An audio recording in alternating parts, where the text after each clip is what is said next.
Hirugarren problemak dio kalkulatu isa bat puntuan funtzioa isa berbi ken bost isa gehi bat eta beste funtzio bat g isa berdin basati isa funtzioarekiko ukitzaileak diren zuzenen arteko ebaki puntuak. Hau da, puntu honetan funtzio honek dauka ukitzaile bat.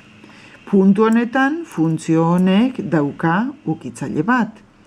Bueno, bi ukitzaileen arteko ebaki puntua bilatu behar dugu. Orduan, prozesoa izango da. Lehenbizi honen ukitzailea kalkulatu, gero honen ukitzailea kalkulatu eta gero beraien arteko ebaki puntua. Bueno, hasiko gea. Hemen dago pixka bat eskeman, zer egingo dugun. Isa bat puntuan da, beti, funtzioaren ukitzailea aterako dugu, eta izendatuko dugu ukitzailea batekin. G isaren ukitzailea aterako dugu, eta izendatuko dugu ukitzailea bi, eta gero kalkulatuko dugu ukitzaileen arteko ebaki puntuak. Lehenengo ukitzailea kalkulatzeko, astuko dugu bigarren funtzioa. Lehenengo gauza. Funtzioa, kalkulatuko dugu zein den funtzioa, bat balioan, isa bat denian. Ordezkatzen dugu funtzioan eta ateratzen zaigu -3. Horrek esan nahi du, bat -3 puntutik pasatzen dela funtzioa. Malda kalkulatzeko beti bezala, deribatua. Funtzioaren deribatua, hemen daukagu funtzioa, isa berbi ken bost isa gehi baten deribatua, izango da bi isa ken bost. Orduan, deribatua, bi isa ken bost. Deribatua bat puntuan ordezkatzeko aterako dugu malda. Bi bider bat ken bost -3. Malda da -3. Orduan badakigu ja ukitzailea era honetako funtzio bat izango dela, zuzen baten ekuazioa, i berdin -3 isa gehiene. Orduan -3 badakigu ja m dela, falta zaigu n kalkulatzea. Baina n kalkulatzeko kalkulatu dugu bat -3 puntutik pasatzen dela.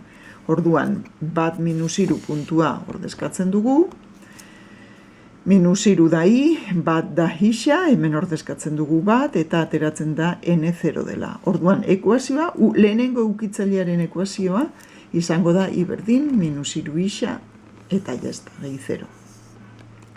Oain bigarren ukitzailea. Bigarren ukitzailea bilatzeko funtzioa astuko dugu. Lehenengo bigarren funtzioa.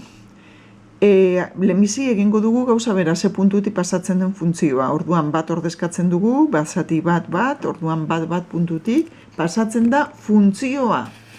Malda kalkulatzeko deribatua. G' berdin -1 zati isa. Hemen arazoa dago funtzioaren deribatua kalkulatzerakoan, dirudienez. G funtzioa baldin bada bat zati isa, esan nahi du dela isa ber -1. F isa da bat zati isa dela F ber -1. Eta orduan honen deribatua G' da -1 bider isa ber -2. Eta hau bestera bate idatzita da -1 zati isa berbi. Orduan, hori da funtzio deribatua eta isa bat denian aterako dugu malda. Ordezkatzen dugu isa bat eta orduan ateratzen da -1 zati bat, berdin -1 eta orduan malda -1.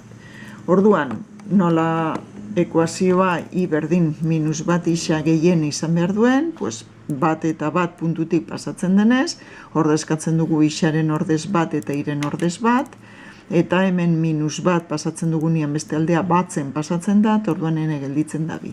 Eta orduan ekuazioa gelditzen zaigu minus isa gehi bi. Eta hau da bigarren ukitzailearen ekuazioa. Bigarren funtzioaren ukitzailearen ekuazioa. Eta orain hartzen ditugu bi ukitzaileen ekuazioak, i berdin -3 isa eta i berdin -isa gehi bi, askatzen dugu, adibidez hemen berdinketa metoda aplikatu dugu, -3 isa berdin -isa gehi bi, -isa pasatzen da beste aldea positibo, orduan -2 isa berdin bi, eta isa berdin bi zati -bi dela -1. Orduan, isa berdin -baten dago ebaki puntua, ordezkatzen dugu i, adibidez goiko ekuazionetan, eta ateratzen da -3 bider -1 dela 3, eta orduan -1 3 puntuan ebakitzen dira bi ukitzaileak.